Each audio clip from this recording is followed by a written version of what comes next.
and welcome once again to another episode of the Horizon Roundtable. I am Bob McDonald, and you can find me on Twitter at Bob McDonald. And joining me, of course, is my co-host, Matt Dudek. Hey there, everybody. Matt, of course, you can find on Twitter at Horizon Matt. You can follow the podcast on Twitter at Horizon RT, on Facebook at Horizon Roundtable, and you can visit us on our website at horizonroundtable.com. I keep missing the E today. That's awesome. It's a good start. I can see. Yeah, I know. But yes, you can horizonroundtable.com, where all our podcast episodes and our written content is, as well as you can subscribe wherever podcasts are found. So, Matt, before we get started, obviously, next week the next 2 weeks, we are in full fan battle royale mode. The 2020 Jimmy Lemby fan battle royale is on. It's going to be a good time. You definitely don't want to miss either of those 2 episodes. I'm looking forward to it. Matt, I know you're looking forward to it. I'm excited to put on my referee shirt. I know. Yes. Fair warning, everyone. Matt's going to be the referee this year.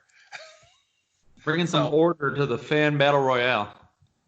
As much order as you can have, but right. But that was the programming notes. Also, I do want to mention as we will be having Jared Calhoun, the head coach of Youngstown State. He will be on also sometime after the Battle Royale, most likely before Memorial Day. And then we get into the summer, and who knows what shenanigans we'll get into. But today, I'm very excited to have Jeremy Otto, who is the TV voice of Detroit Mercy basketball. Jeremy, thank you very much for coming on. Absolutely. Glad to be here. Yes. So Jeremy, and we actually talked about this last week with John Nolan from Fort Wayne. Detroit Mercy has a really interesting dynamic in which they have a radio voice with Dan Hasty, who we've had on the show, and you on the television side. Why don't you tell us a little bit about kind of that dynamic with Detroit Mercy with regard to their television broadcast? Because I know it's a little bit different setup than in some of the other Horizon League schools. Yeah, absolutely. I think Detroit Mercy does it right, because anytime you have, the simulcast between radio and TV, you really can't do either justice, because, on television, you kind of want to let your analysts talk if, you have one, and I'm lucky to have a really good one in Earl Curitan. He has a lot of experience, not only as a Detroit Mercy Titan, but also in the NBA, and, he does some NBA broadcasts once in a while for the Pistons as well, but I think anytime you can separate the two, I think it works. We do mix, here and there. Last year, Dan kind of swapped out, and I filled in from a couple times this year on the road. But I think that's the best you can have if it's something that's feasible for your athletic department. Yeah. Now, Earl, I understand, if I remember correctly, he just had his number retired, didn't he? He did, yeah. That was that was a really cool night against IUPUI. Last few games of the season, he had a bunch of guys out. I mean, that's what made it really special. I mean, he had Greg Kalster out from the Pistons. He's a current analyst and one of the better players in Pistons history. Rick Mahorn was there. He had a bunch of guys, and Dick Vitale sent him a message on the scoreboard. He recruited Earl to Detroit Mercy. He never coached him there, but he did recruit him.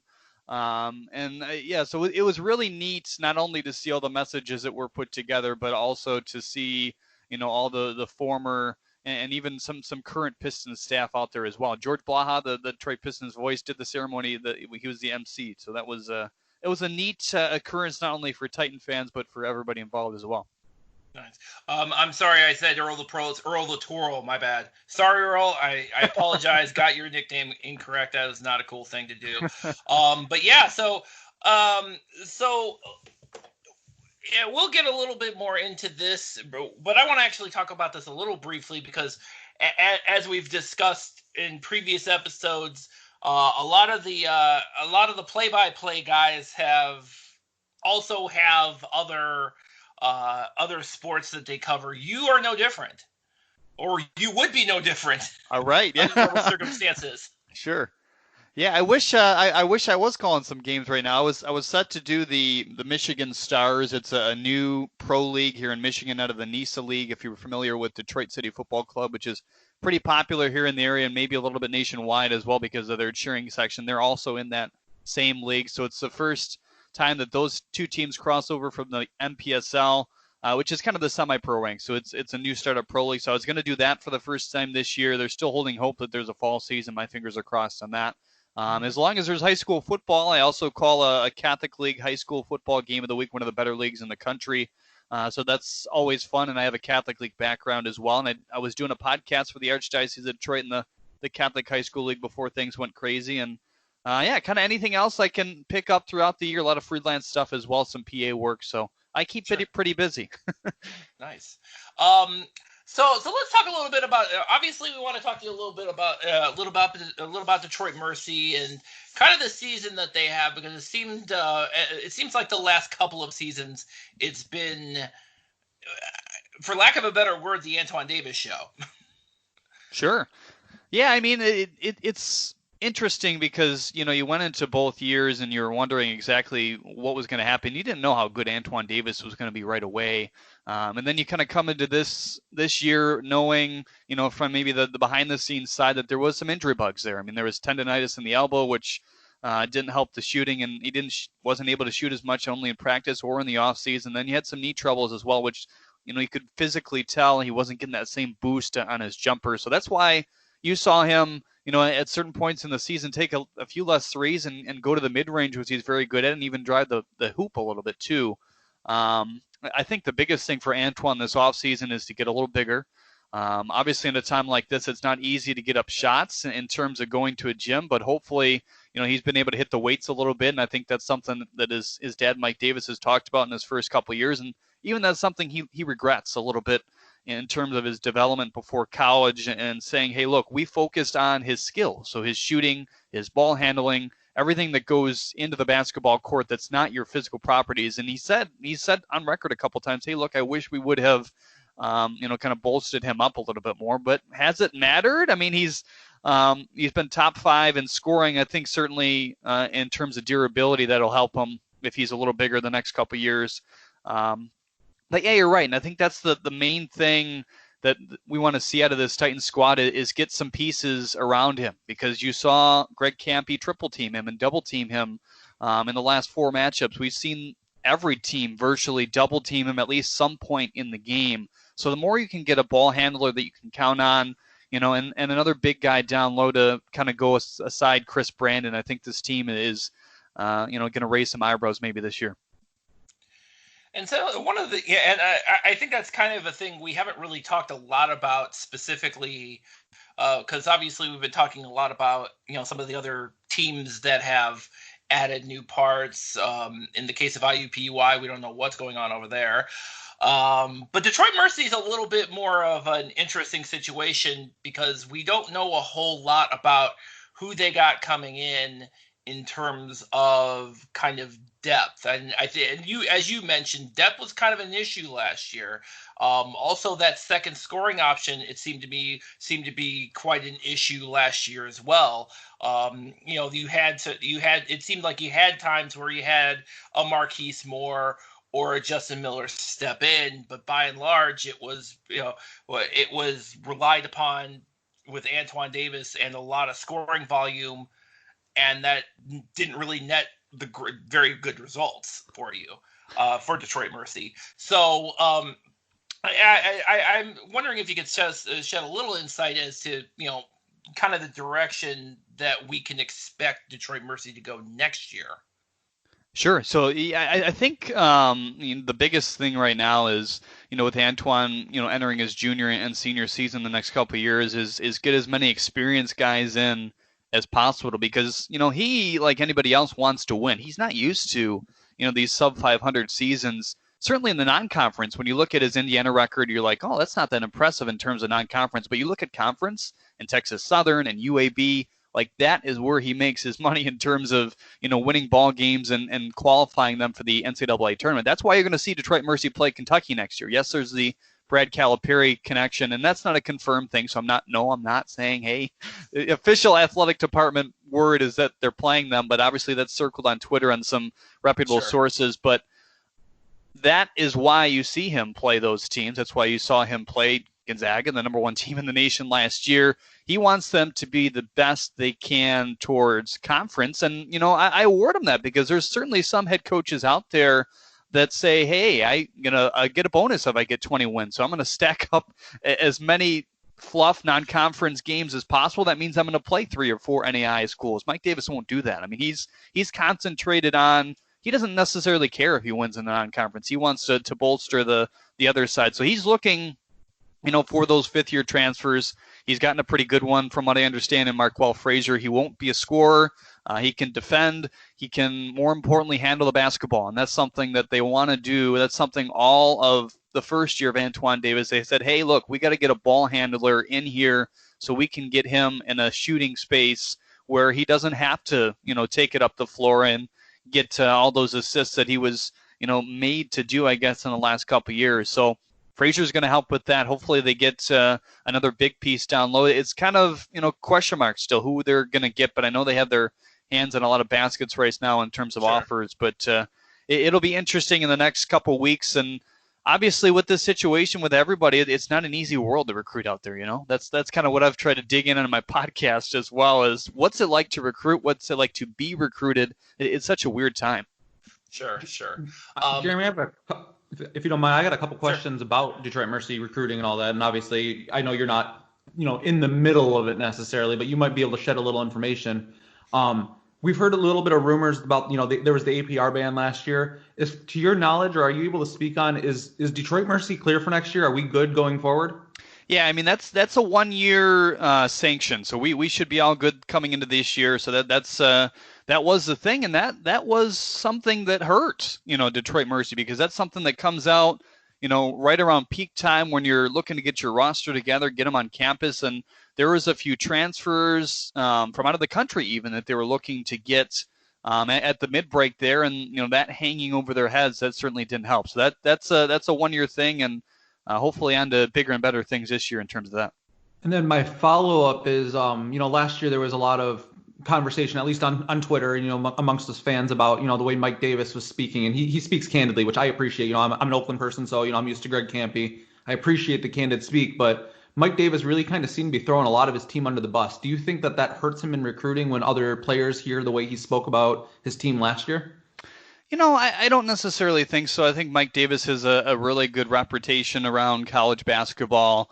Even if it means, reaching out to another coach to say, hey, look, would your fifth year be interested in coming over? I think, he has the respect to the greats out there. I mean, Brad Calipari also, has respect for him. Obviously, if he steers his son over to Detroit after, not really having any familiarity with this neighborhood. I mean, he sits in practice sometimes. I mean, he just shows up sometimes, you know what I mean? He'll flow in for a game day or the day before, and he'll just sit and watch Mike run a practice. So I think the respect out there is enough. I think the frustration certainly rose to the top throughout the program in terms of what was happening last year, but I think that's just because everybody expected a little bit more in terms of the winning and how things were going down. But I think anytime you have anything like the APR hanging over your heads, that's going to hurt not only from a coaching perspective, but also from an athlete perspective. What ultimately do you have to play for in that scenario when you don't know if you're going to make the postseason or not, when realistically everybody now in the Horizon League makes it again,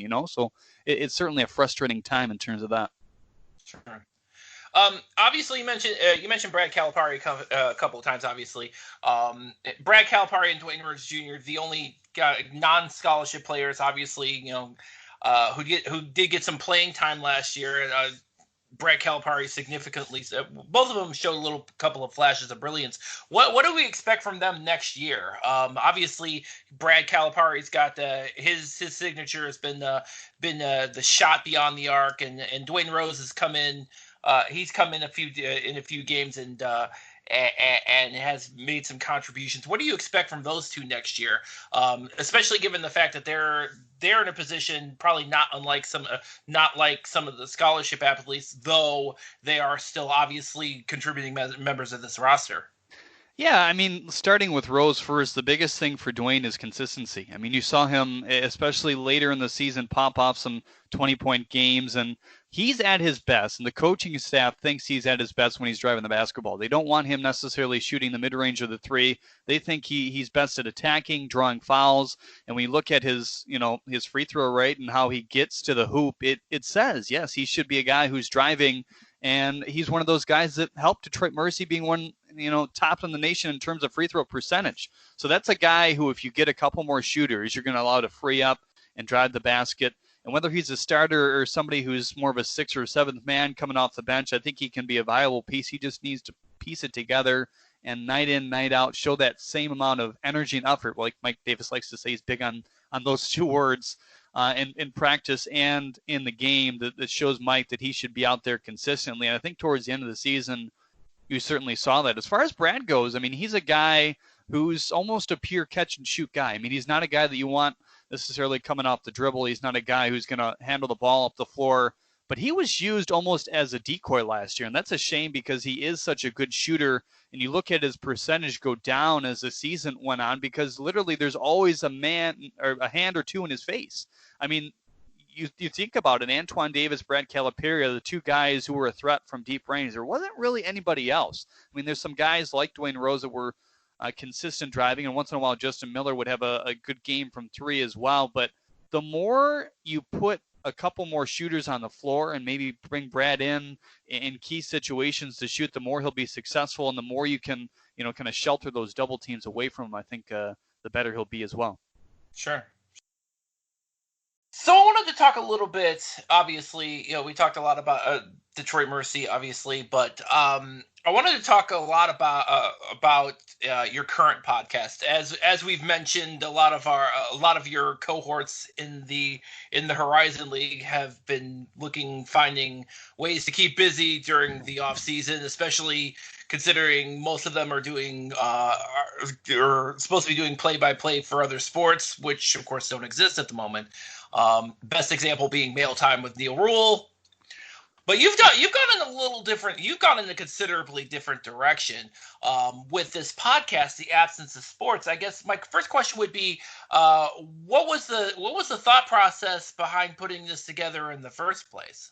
Yeah, it was kind of a split-second idea. I mean, if that makes any sense. I mean, I had thought about starting my own podcast for a while. I was doing one for the Archdiocese of Detroit and the Catholic High School League, like I mentioned, before everything got crazy and shut down. But this is a little bit different because it dives into everything. I can bring on a high school coach. I can then bring on a pro athlete, or I can bring on somebody like you guys to discuss what's going on as well. So I think that's the unique aspect. Sure. I wanted it to be interview based because I don't think anybody wants to hear me talk for 30 straight minutes without bringing on somebody else who has a direct opinion on something that's going on. So that's kind of why I went that direction. And, some people in my family were kind of saying, hey, look, this might be an interesting thing. It'll keep you busy. Maybe you can get some sponsorships out of it or something. And more importantly, sharpen your skills, make some contacts. And it's become a lot more than that. So I think the bare bones of it was I was looking for something to keep me busy. You know what I mean? In a time where I knew, at least for the next foreseeable months, that I wasn't going to do much in terms of play-by-play or on-air work. So I wanted to continue to stay out there in the know and certainly, sharpen my skills in interviewing as well. So that's been the fun aspect of it. Sure. And I as somebody who has done a podcast before, obviously, you kind of know the setup. You kind of you obviously kind of know what goes into kind of putting it together. So obviously, while it might have been a snap decision for you, you knew what you needed to do. So it looked like it came together. It did look like it came together in from an outside perspective in pretty short order. Yeah, I mean, it literally, there was that day, and I quoted myself in the Detroit News as saying, like, I literally lost all my work in a matter of 6 hours. This gig, because you see the snowball effect of, the NBA's pausing, NCAA tournaments canceled, this high school league isn't playing anymore, yada, yada, yada. It literally went one after another, and then maybe a day or two later, I'm like, well, what's my approach here? Am I going to literally just take a break? Which I'm not, keen on. I'm a guy who likes to go. And, when you have such a busy schedule, you just get in that routine and you don't necessarily, a week sounds like a long time to me in terms of pausing and not doing anything. But I was like, well, I'm going to do this.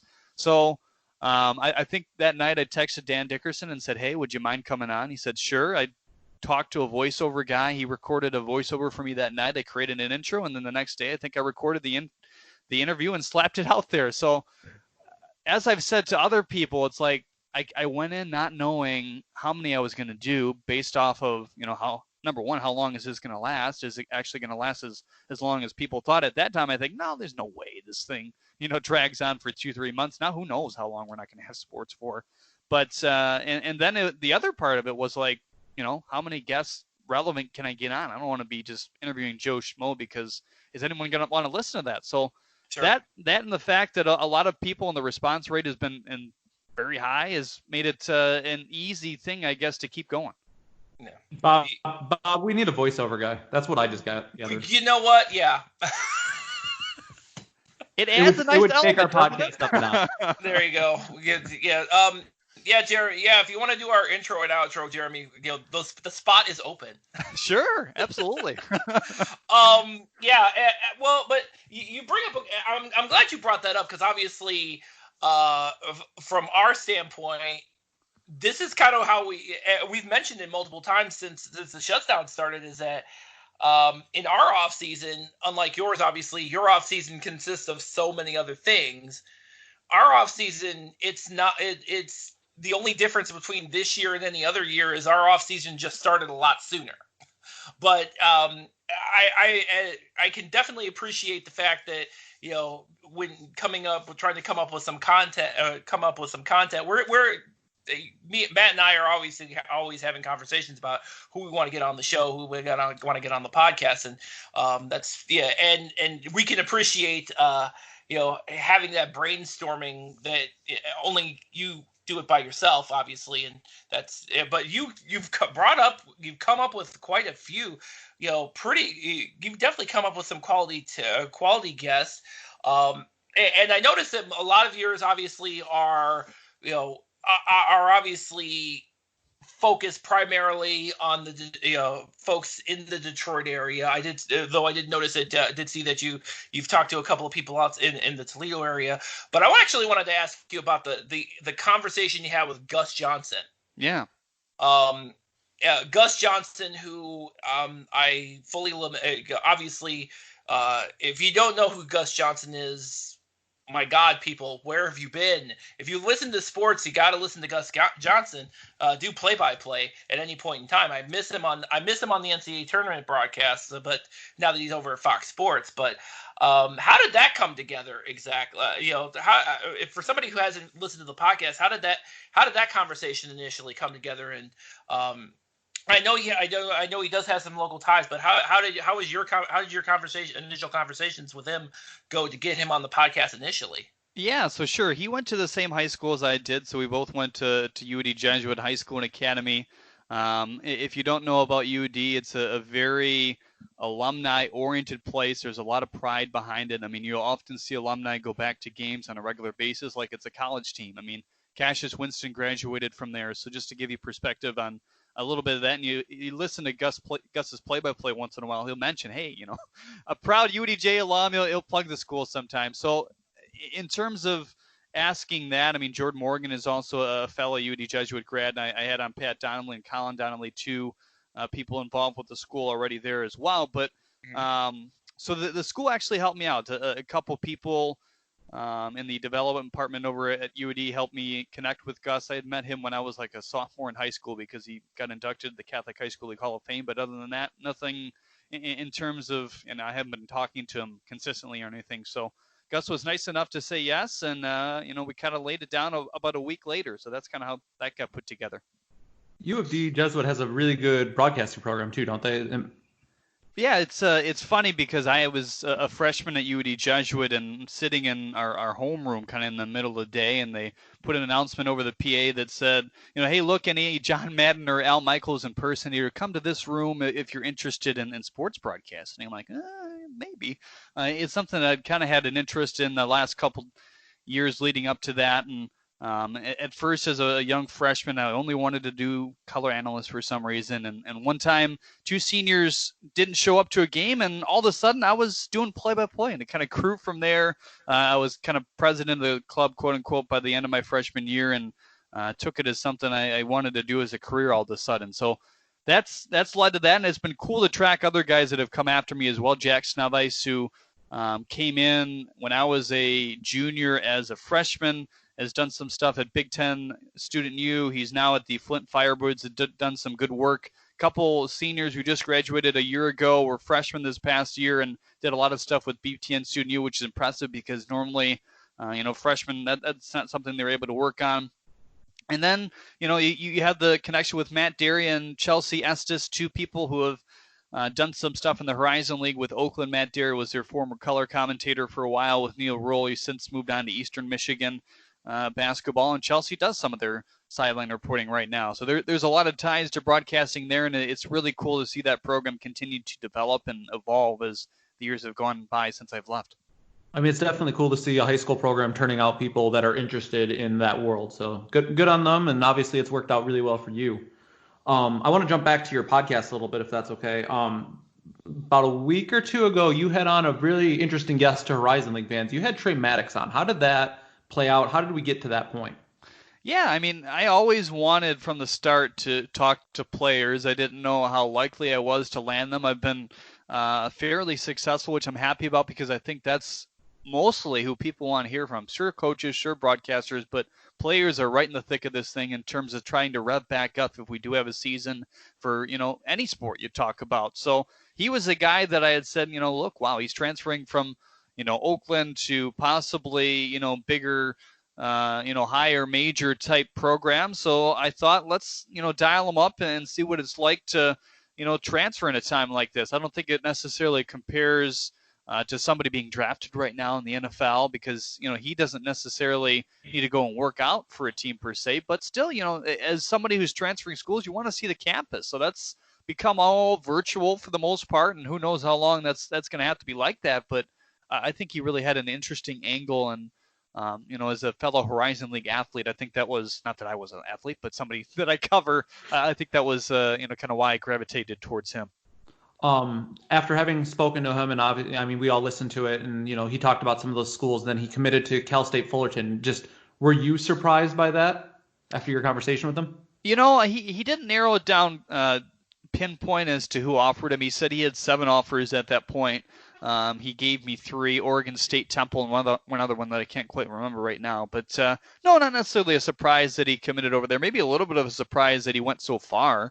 I thought he'd maybe commit a little bit more locally, but I thought I had an inkling that he'd go, past the mid-major level and up towards them a little bit more. I think of that is almost a lateral move. So it's just interesting to hear that perspective on that. I was also surprised that he went that far, but I spoke to some people, and basically he wants to branch out and try to grow up a little bit, and it's time for him, spread his wings, for lack of a better phrase or anything. That's cool. Good for you, Trey Maddox. But yeah, it was just interesting that you got him on and to hear him talk and then see the end result. I won't lie, we were definitely inspired by your conversation. We had Grant Weatherford on just about a week or 2 ago, right the day after he declared to the portal. So we got to hear a little bit about the inner workings of IUPUI as well. And I agree, it's nice to get these players on and kind of get their perspective on it. We don't get that a whole lot in this world. So yeah, where's he heading to? Did he give you any tips as to who's offered him or not yet? He was not. That was the day. I think it was literally the day after he had declared. So he probably didn't have anything, that we didn't get any information about where he might be off to. But it was interesting to hear just kind of his take on IUPUI, kind of what's going on and the inner workings there, especially as we're surprised that Byron Rim is still there and that there's really no movement. He was the one that told us that they weren't able to do anything because the University of Indiana went on a hiring freeze with the shutdown, which has affected the coaching searches or potential coaching search as well. But it was just, like you said, it's kind of cool to get players on and get their perspective sometimes because we don't get that often, and it's hard to get them. So, to get them to come and speak openly about, things that we wouldn't normally get to hear about was definitely pretty cool. Trying to think what else we got. Well, anything else that you want to plug, Jeremy? Obviously, why don't you go ahead and plug your podcast for us, because we people need to be listening. It's really good stuff. Yeah, I had a really interesting conversation with former XFL long snapper Tanner Carew for a number of reasons. I mean, number one, the fact that he was a long snapper intrigued me because that's such a position that's undervalued, but until you mess up, you know what I mean? I mean, that's an important position in the NFL and in football in general. He's a guy who was highly touted out of Oregon, was the number one high school long snapper going into college, and a lot thought that he may go to an NFL team. I mean, he was at the combine, snapped over 200 balls, didn't get picked up right away, did sign a couple undrafted free agent type contracts with the Bears and the Seahawks. Didn't latch on, but went to the AAF, then went to the XFL.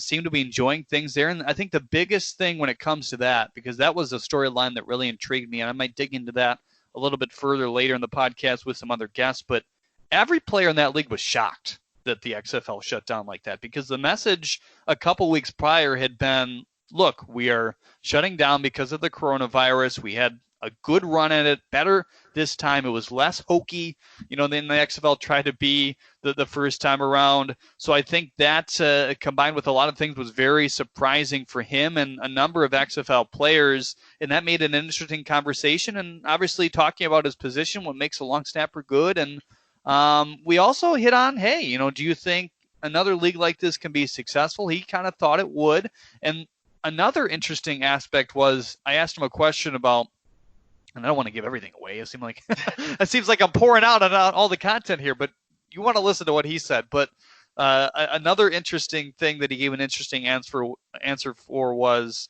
how all these pro leagues are talking of quarantining their players in a hotel in terms of, they're going to be there for 2 or 3 months, maybe or maybe not without their families. And he had an interesting answer to that one. So tune in to find that out. But we've had a really good lineup lately, and I think a lot of good takes. Jeremy, where can people find your podcast? Yeah, so it's on SoundCloud and Apple Podcasts. You can follow it on Twitter at Absence of Sports. We have a Facebook as well. You can search In the Absence of Sports, and then my Twitter at Jeremy Otto PXP. We'll make sure that we get that up when we put this out with our stuff as well. Bob is there. Hi, Bob. Yes.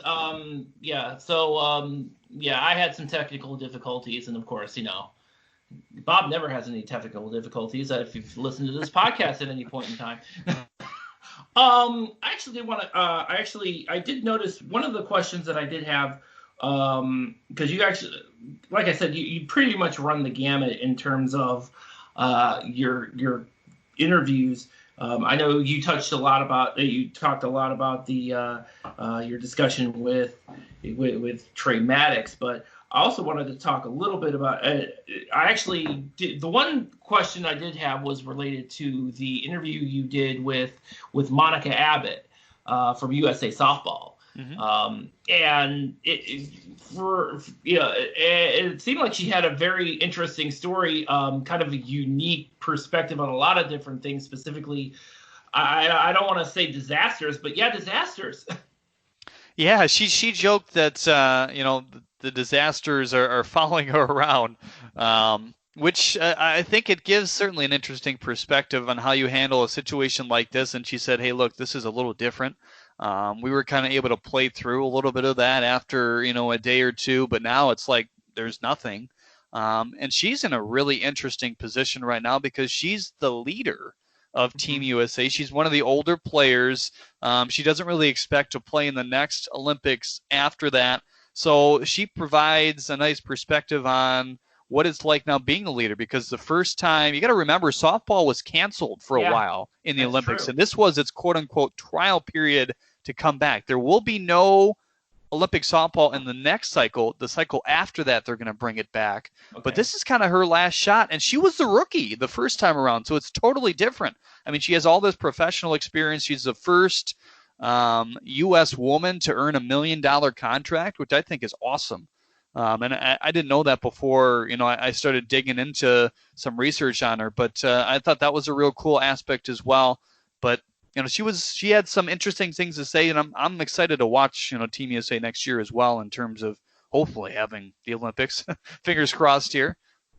Oh, I think we'll have some. I'm a little more optimistic than most that I think we'll have some sports in some shape or form at some point, I assume. I would think so. My gut leans me towards we're going to have sports in the fall with no fans. Will we have anything this summer? I think Major League Baseball is going to make a big push. The NBA and the NHL are certainly going to, make their big push to try to make it happen. It's not going to be normal, regardless of whether the situation out there is normal. I think they're going to do extra to protect the players and the fans.